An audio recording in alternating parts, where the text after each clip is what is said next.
नमस्कार बच्चों। आज हम बात करेंगे काल के बारे में। काल क्या है ये देखिए। ये काल क्या है? ये एक घड़ी नहीं, ये है समय। घड़ी हमें क्या बताती है?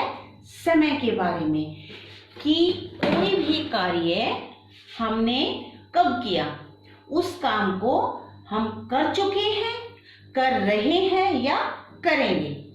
तो जो समय होता है वो हमें यही बताता है कि कोई भी कार्य हो चुका है, हो रहा है या होगा। तो आइए हम पहले परिभाषा जानते हैं कि काल होता क्या है। यहां देखिए, क्रिया का मतलब है कोई भी कार्य करना, यानी वो कार्य हमने कब किया। क्रिया के जिस रूप से उसके करने या होने के समय, ये देखिए समय आ गया जिसकी मैं बात कर रही थी। समय का बोध हो उसे काल कहते हैं। यानी ये समय ही है जो हमें हमारे कार्य करने के बारे में बताता है। काल के भेद कितने हैं? काल के 3 भेद हैं। पहला है भूतकाल। भूत का मतलब भूत नहीं है, भूत का मतलब है बीता हुआ समय। काल का मतलब समय, भूत का मतलब होता है बीता हुआ। क्रिया वही मतलब जो काम हमने किया। क्रिया होती है कार्य करना। क्रिया के जिस रूप से कार्य के बीते हुए समय, यानी जो समय जा चुका है, बीते हुए समय में होने का बोध कराए या बोध हो, उसे भूतकाल कहते हैं। जैसे राम मेरे साथ पढ़ता था, यानी राम पहले पढ़ता था लेकिन अब पता नहीं पढ़ता है कि नहीं। वो एक बच्चे ने कहा राम मेरे साथ पढ़ता था, यानी वो पहले उसके साथ पढ़ता था लेकिन अब नहीं पता पढ़ता है कि नहीं है। ठीक है। ऐसे ही एक जो मैं मुख्य बात, गुप्त बात बताना चाहती हूं, वो देखो क्या है।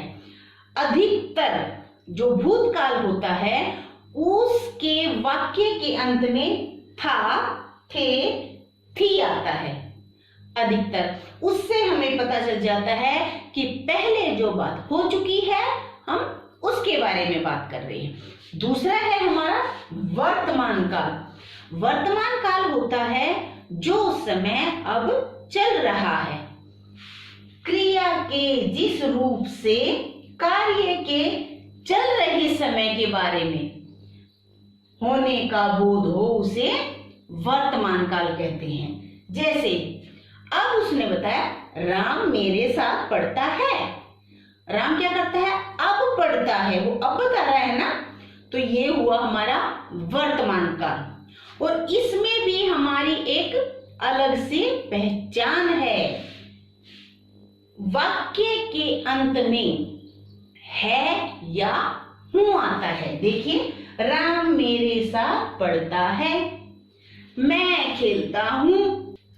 इसी प्रकार हमारा अब तीसरा काल है भविष्यत काल। कौन सा काल है? भविष्यत काल।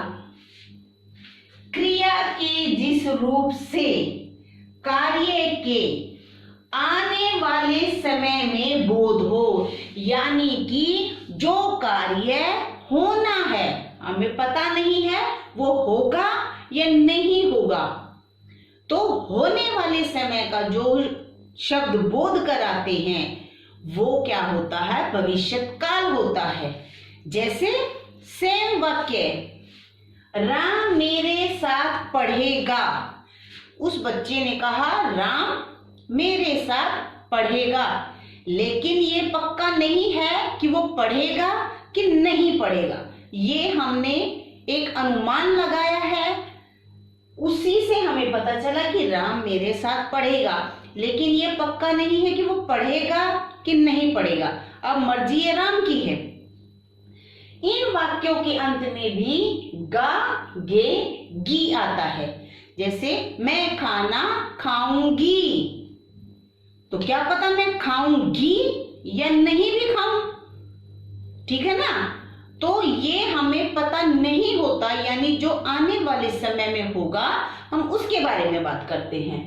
तो अब हमें पता चल गया कि काल का जो संबंध होता है वो समय से होता है, यानी वो समय ही है जो हमें बताता है कि कौन सा कार्य हो चुका है, कौन सा हो रहा है और कौन सा होगा।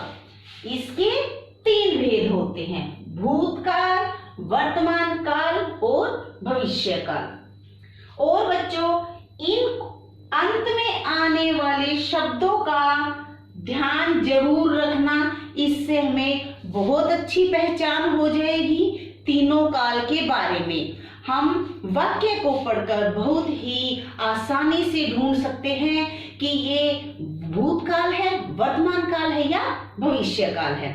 आशा करती हूँ आपको ये समझ आ गया होगा, और आप जब भी काल के बारे में कुछ पढ़ेंगे तो आप बहुत ही जल्दी ये बता पाएंगे कि हम ये कौन से काल के बारे में बातें कर रहे हैं। धन्यवाद।